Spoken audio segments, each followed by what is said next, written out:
Welcome back to the channel. We got another stack of used bin discs to go through, and we're going to start off with the Luna.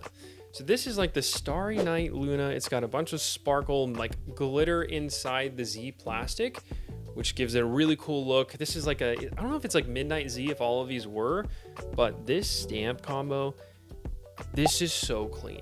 This is such a cool double stamp. I mean, I saw it sitting there in the front of the used bins and I was like, I'm picking this up right away. Like, I don't even care if it's used or whatever. This maybe was thrown for like one round, no ink, super good feeling Luna. It's pretty flat, no dome or anything. And I think these actually go for like a little bit of money. We're gonna see how much these are going for. I mean, Lunas are kind of one of those discs a lot of people collect. So I know there's a good market for this. And one of you may be watching right now and saying, I've wanted to get one of these, but I can never find with a good price. Well, that's what I'm here for. You may have seen the short on this one already. This is actually a 2017 Coling Thunderbird. Jeremy Coling, or Big Germ, whatever you're gonna call him, when he was with Innova, was so famous for his Thunderbirds. I have a stack of his Tour Series Thunderbirds because they're so good. They're like a little bit domier version of a Firebird almost. And this one though is super unique because it's bored flat and really overstable for a Thunderbird. It actually, when I picked this up, I literally just checked to make sure. It is a Thunderbird, but it feels like a Firebird. Like, it actually just feels like a Firebird in the hand, but it doesn't have like the crazy wing that's gonna give it the overstability. So if you're looking for like a nice, firm, flat Thunderbird, this is the disc for you. Again, 2017 Tour Series, no ink at all, pretty good shape, honestly, for this disc. I was pretty happy to see that whenever I was going through the used bins. So this one's just a funny like mold. It's called a Bullfrog, and it's never a disc that I've tried before, so keep that in mind. It's like a $6 disc, but I noticed when I was just kind of feeling it, super rubbery. It says 3101 on the flight numbers. I'm like, how does this have a 1 glide? So I don't know. I gotta go try this out. But I looked on the back and it says prototype on there. And I found a couple other prototypes inside the used bins. And I actually don't think this one was ever actually thrown at all, but it is a prototype Bullfrog. Anybody else seen a prototype Bullfrog before? All right, this one was chilling in the used bins for a while. This is a rubber blend glow zone from 2021 in the Ledgestone edition. I was like, how in the world is this glow? But it does glow. It probably doesn't like hold the glow super long, but it's a really cool stamp, holographic stamp. And sometimes I like just bagging base plastic. And zones, again, are one of the most incredible discs that you can use for approach. And it's sometimes nice to get one that's like not premium plastic, that's just gonna skip away. It's kind of nice to beat one of these in. Honestly, super cool disc. And you know, I've seen it a couple times and I finally decided I was gonna pick this one up. All right, so this was a weird one. I had no idea what this was. I noticed it was a team stamp. So the Ballista, great mold. This is a Team 64 Latitude stamp, but it's Snowline. So it's a Snowline Ballista. I was confused at what Snowline meant. So I posted a short about this. Luckily, some people were able to help me out. That's kind of why I like making these videos, because I can learn so much more from you all, but it is not, you want to see how, I literally thought that it was Snowline, like if you play in the snow. I'm in Texas. That's never going to happen for me, right? Maybe if black's the easiest to see in white snow, so maybe it was easy to find. How hilarious is it? No, it's just G-Star plastic, basically. It's gummier, so when it's cold, it's not going to just crack if you hit a tree. So that makes a lot more sense, right? Summertime, you want the stiffer plastics because they turn in a little bit gummier with the heat. In wintertime, you want the gummier plastic because it's going to harden up a bit. And yeah, that's kind of why that's there. So it was a Snowline Ballista Team 64 stamp. This one was interesting. This is a Latitude 64. What mold was this? This is a Falcon. I'm probably like also saying that incorrectly, but I'm pretty sure this is like the reprocessed blend plastic. I've never heard of this mold before, so I want to learn a little bit more about what this disc is. So I figured, you know what, let's just pick it up. It's got some nice metal flake in there. It's got a double stamp on with the Latitude 64 discs on top of it. But it actually looked like this mold actually had a little bit of value. And again, sometimes I just like going through the other used bin sections and just learning more about discs and manufacturers that I'd never seen before. So it's fun to look them up while you're there to figure out what is this disc. Next up, I have this pre-flight number Opto Core by Latitude 64. As you can tell, went through some Latitude as I was there, just trying to see what type of discs were in the used bins.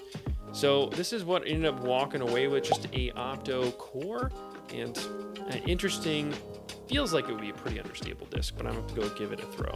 Next up, I was also looking through the Trilogy plastic. Notice this little signature, which is the Ricky Weissaki signature. He's got the little 2X on there, but this is a Felon, 2-time world champion Felon. Really flat. It's like the Fusion blend, super stiff. And if there's any Felon or Ricky collectors out there, I thought that was a pretty cool snag. He actually signed it on the back as well. Okay, so let's talk about this disc. This disc, it looks old, right? Maybe nothing unique about this one on the surface, but this is a 2005 XCAL. Nope, not an XCAL. That's what was marked on here. It was marked XCAL on the stamp, and I was like, oh, interesting. Like it's a little bit of a fingerprinty plastic. What is that? It was in the clearance section, or F2 section, basically, for $8, because it has a little bit of ink that's inked in on the back, but honestly, it's not too bad. But this is a Firebird, and this is a 2005 run of a Firebird, because this is the stamp from the Colorado Open. But if you ever thought about like a CE Firebird, hold on. So this was the first Champion Edition Firebird that came out.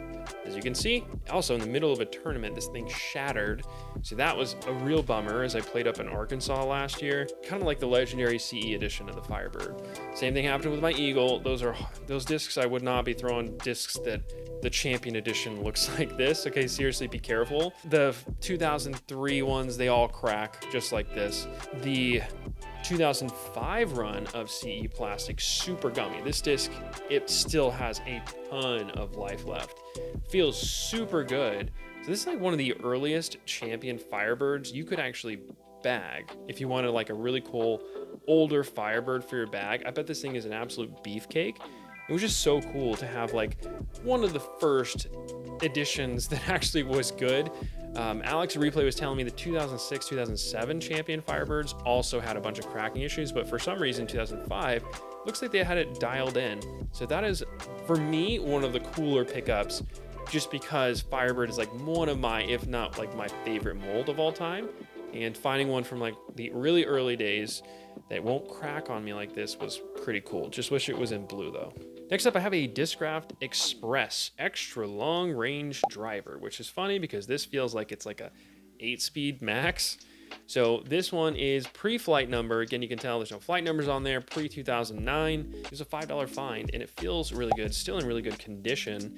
Like honestly, like this is just like the Discraft plastic you would find today. So Discraft's done a good job with having their Champ plastic last compared to that Firebird we just talked about. Let's go into another Discraft disc. I have this Comet here. It's a Crystal Sparkle Ledgestone Edition Comet. This is such a wide diameter disc. I know the Comet's probably a little bit more understable, I guess, just from feeling this, but what a cool stamp combo with this astronaut chasing or grabbing a comet, and then with the metal flake in there. I don't know, it kind of looks like I'm looking into the galaxy. So this is a really cool one. It was brand new in the used bins for $10, so I decided I would pick that one up because somebody definitely would buy that. It's brand new. Next up, I got this cool Pearly 2016 Thunderbird. So this one is not embossed, right? So you would see it like stamped on there what the mold was. So this doesn't have any embossing. So I know it's, right around that time that, 2016 was when they actually started doing that. So this is the Thunderbird mold. Pearly, it's like when you see Pearly, like you probably can't see me super well, right, through the plastic. That's the idea. It's a little bit more opaque. Pearlier runs tend to be a little bit more torque resistant, and I'm not sure why exactly. It's not luster plastic. This is just a Pearly Thunderbird, which I don't see Pearly Thunderbirds that often. There's so many Thunderbirds at Replay, but this one was an incredibly good one. So like this is more of like if you are a pro and you're looking for a good Thunderbird, this is probably one that you would want to bag. Let's get into a fun disc, which is this Monarch. You know, it's definitely a funky design with this crazy wing design and cutout. It's basically like a slower groove. The flight numbers on these are absolutely crazy. This was pre-flight number though. This was only a $3 pickup. So this is one of those where it's just a fun disc. If you want to try something out like this, it's pre-flight number champion Monarch. It's not going to go for a lot, but it is such a cool mold still. The flight numbers, I think, are like 7. I don't know what the glide is, probably like 3 or 4. It's like -4 and 1. But that's the weird part about this one, is that it feels like it's going to be overstable in your hand, but maybe that little cutout in the groove in the wing makes it understable. Fun mold. The Monarch, I actually have a couple of them right now on the shelf. Next up, this is a Heiser bomb mold. This is the Marksman, and it's brand new in the used bins, and it's got this Team Heiser bomb squad stamp on top of whatever stamp was stamped underneath. I can't really make out exactly what all of this is. I know this is the Marksman though. You can see Marksman right here. It's pinned on the back. So this was also going to be pre-2016 when this was run. I don't think Heiser bomb is still in production anymore, but this was Innova produced. And it's got this super interesting wing characteristic where it's got this like massive, it's not a bead, but it's like an aggressive end of the wing, which is going to give it a lot of stability. Haven't thrown this one just yet because it is brand new, but this is like, imagine this is like Swirly Star or Swirled Star plastic is what this feels like. Super stiff, super grippy, pretty flat. Like if I was a Heiser bomb or like I collected these, this would definitely be one to look out for because it's only $8 too. So this is a cool one. I could definitely see myself one day also just putting this in the bag and throwing it because it just feels so unique in hand. It actually fits super well for me. Let's go through a couple fun ones. This one is actually a Buzz GT Ledgestone Edition 2024. So I guess this was last year's glow sparkle, but it is actually ultraviolet, which this is just making it look like it's glowing. Okay, now you can see the purple coming out. So this is the UV plastic. I think UV plastic is so cool and so unique. So instead of glowing green, it basically turns the whole disc purple. So when you get out there, you throw it, you pull it out of the bag, it was that kind of white clear gray and it turns into purple. So it's like a unique, you know, plastic type that I kind of wish was more prevalent because it's fun and it's the groove track. So it's got this massive thumb track in the middle to help you throw this disc. And maybe it was thrown for a round. It doesn't feel like anything has maybe really been thrown more than like once or twice, but $10 disc. And I thought, you know what? It's fun. It's a Buzz GT. And I still am collecting buzzes because buzzes are one of the funnest things. And I was like, definitely going to put this into the collection, or one of you might enjoy this disc. All right, we have a couple left here. This is a patent pending Tesla, but it's got a nice swirly sort of dye on it. It was green, and I actually think the blue makes it look a lot better. Super flat. I know Simon was throwing these a lot, but these patent pending Tesla runs are so hard to find, but they were so good. So good. It feels to me like a flat top Thunderbird, kind of like the 2017 Coaling Thunderbird. Super aggressive on the wing, and I know Simon did a lot of work with this. He switched to the Volt, but the Tesla is one of those, if you're an MVP fan, you know all about how good this disc is, and it looks really cool with this dye job, honestly. $10 pickup from the used bins without any ink. So I was in the other day with Hatcher, and he was looking at this one. I was like, I don't know if I want to pick up this Buzz or not, but this is going to be a pre-flight number Buzz. Somebody did write the flight numbers on there. I'm going to see if I can take it off with a little bit of rubbing alcohol, but it's skinny tooled Buzz, and Buzz collectors and throwers know how good these are. Still feels incredibly good with that Z plastic. I do think like maybe like 10-year-old plastic is probably like the best plastic in my mind. Maybe just like seasons in perfectly, where these just feel so stupidly good. So we got a pre-flight number Buzz for $10. I have been looking for a good T-Bird too, and this T-Bird caught my eye. Well, it caught my hand is really what happened. This one, sometimes you can find really stiff plastic. There's no way you're gonna be able to see it from here. There's like these little striations inside the plastic that gives it a little bit more of like stiffness and stability. So this is a incredibly stiff, pretty neutral dome T-Bird, and sometimes if you pick something up and it just fits super well in your hand, give it a throw. It's a $10 T-Bird, and a lot of the times the boring discs you might see on my website, the only reason I would buy a disc like this is because this is an incredibly good feeling T-Bird. You know, I handed this to Hatcher and he was like, oh, this is a money T-Bird. It's the same thing. Like, once you learn discs, you know which discs, when you pick them up, are going to be good. A lot of it does have to do with the parting lines. The worst thing about discs and buying discs in general is whenever you buy a disc, it's got, let's just say you were expecting something to fly more overstable and it comes out extremely understable. It's so annoying whenever you're trying to find that flight, and especially for like a 7502, you would hate something that would just completely flip over, and I've bought so many T-Birds that have. So this one, really excited to get out there and throw this disc. I have a couple of Latitude 64 ones, or I guess trilogy left. This is a Latitude 64 Havoc, and I've really liked the Havoc in the past. I've only had a couple, but this one has a nice crazy swirls in it. I'm gonna have to get like a close-up picture of it.